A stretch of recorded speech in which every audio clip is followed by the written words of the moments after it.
Non-compliance with quality control standards, auditing firms lacking effective monitoring systems, and those did not document compliance with internal policies are just some of the recurring themes in improper conduct by auditors found by the Independent Regulatory Board for Auditors in its 2023-2024 annual enforcement report. Now, this as investigations continue on those implicated in state capture crimes. Recently, the Regulatory Board revealed that it has completed its investigations into 20 cases related to state capture involving 17 auditing firms. But to talk more about the role of some auditing firms in state capture and how much accountability has actually been taken, we are joined by Michael Marchant, who's the head of investigations at Open Secrets. Michael, thanks for being with us. Good to have you on the program. Morning, Leanne. Thank you very much for having me. So the Commission of Inquiry into State Capture identified a number of audit firms who were directly implicated in criminal activities. Let's perhaps get your analysis on the accountability and investigations that have happened since the State Capture report.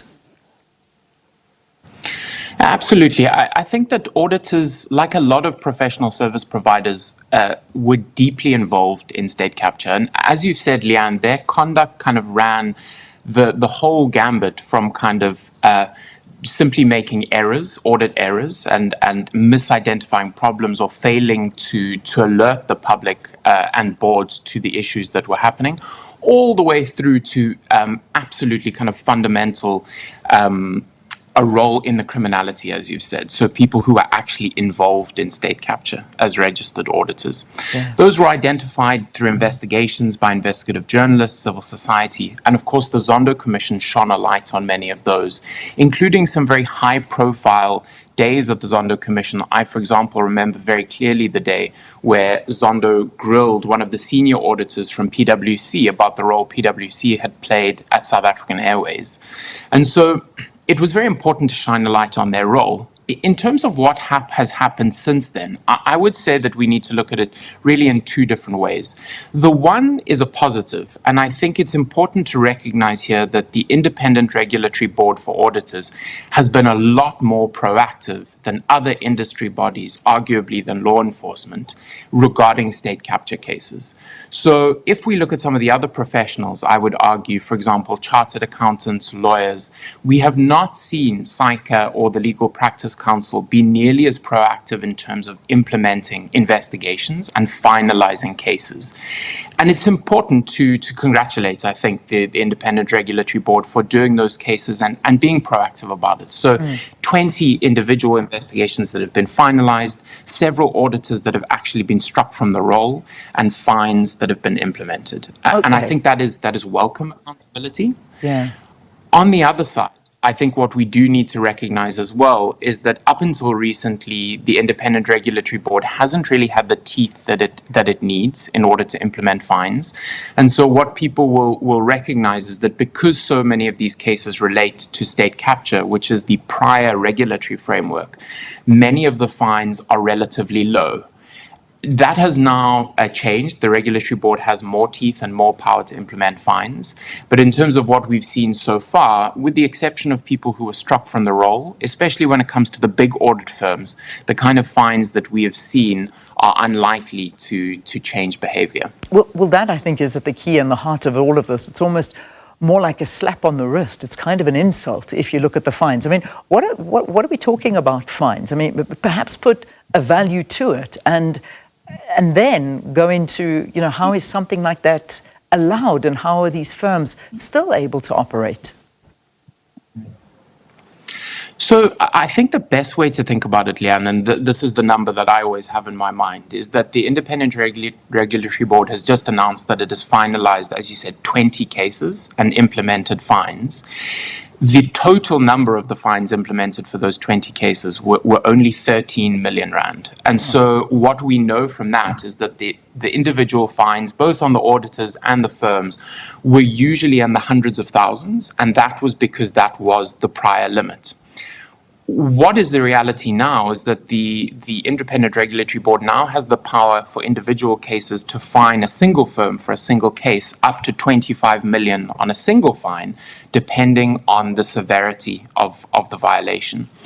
And that change in the law has come out very specifically from a realization that the regulatory framework was not strong enough. And that is one of the reasons we've had so many problems with audit firms in the past.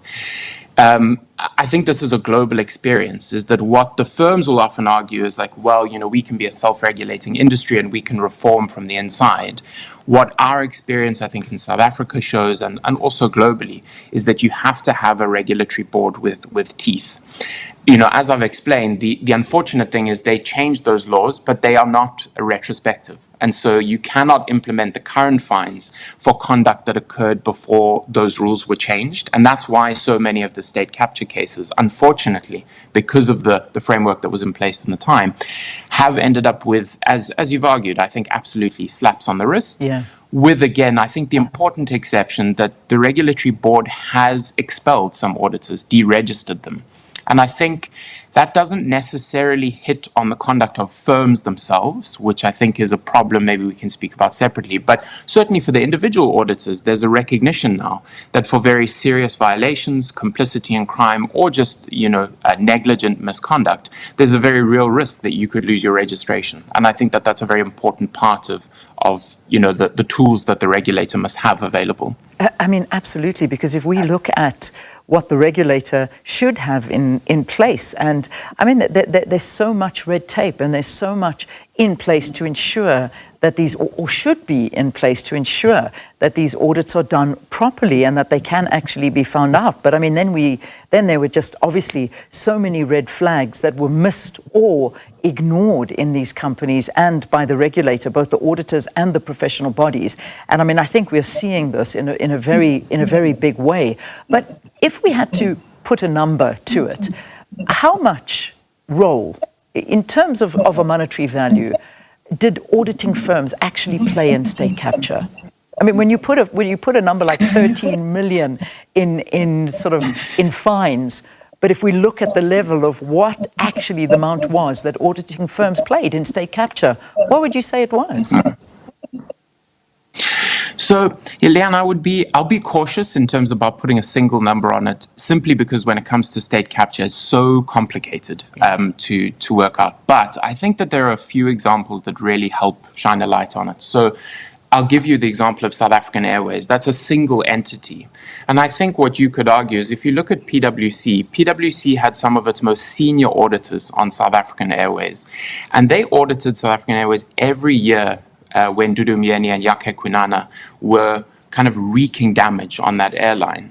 And I think that as the public, we can safely argue that the cost of those failed audits, the failure to identify so many serious transgressions and issues of law, the cost of that was the bailout, right? And that's hundreds of millions of rand over the last several decades of public money, taxpayer money that was forced into South African Airways year after year to try and quote unquote rescue it from the mismanagement. Yeah. Now that's just one entity. Yeah, I mean, I'd like to even bring Eskom into that, because that's another one. I mean, you speak of SAA, but I mean, if we look at the context of Eskom's ongoing collapse, how much should we actually put the blame on auditors' shoulders for what we are seeing right now?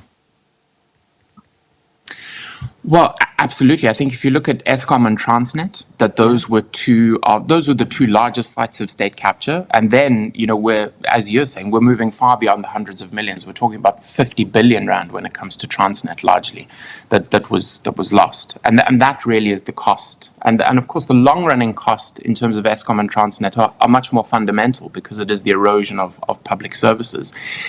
When it comes to the role of audit firms there, we should also remember, and this is maybe to complicate matters a bit, is that some of South Africa's largest audit firms were implicated in corruption and state capture at places like Eskom in their capacity as consultants. And so there was a very high-profile conflict between Deloitte and Eskom, for example. Several years ago, Eskom came out very strongly arguing that Deloitte was fundamentally involved in what they called corruption at the time. Now, Deloitte and Eskom have subsequently settled that case, and they have publicly said, well, we've made a settlement and we agree, actually, we're not going to ventilate this any further. But, for people who want to go back and look at the literature, there were very serious allegations against Deloitte's conduct at Eskom. And of course, the senior leadership at Deloitte that was involved in that all subsequently left the firm, indicating that there were very serious malfeasance. Now, as I said, it's a complicating factor. The Independent Regulatory Board for Auditors only has the purview of about 3,500 registered auditors in South Africa. Those are the individuals that it can hold to account. The role of the consulting arms of what we usually understand to be the audit firms is often far less regulated as the consultancy industry is in the whole. And so really, especially when we look at the bigger firms, the big four, PwC, Deloitte, EY, and KPMG, their role in state capture was a dual role. It was in failed audits and audit mismanagement, but it was also often in their role as consultants being deeply embedded in very dubious contracts. And in that way, as you've said, the public cost has far outweighed the accountability that they have faced in the wake of it. And I think that is particularly true of the big firms who have failed to take a collective responsibility for their role and have largely tried to pin it on individual employees and auditors in their employ. Yeah. I mean, Michael, just hearing you speak, it really looks like, in the broader ecosystem of how this all works between regulators, audit committees, investors, one has to ask whether the entire model of auditors and the audit independence is actually broken, because it certainly seems that way from what we're talking about right now.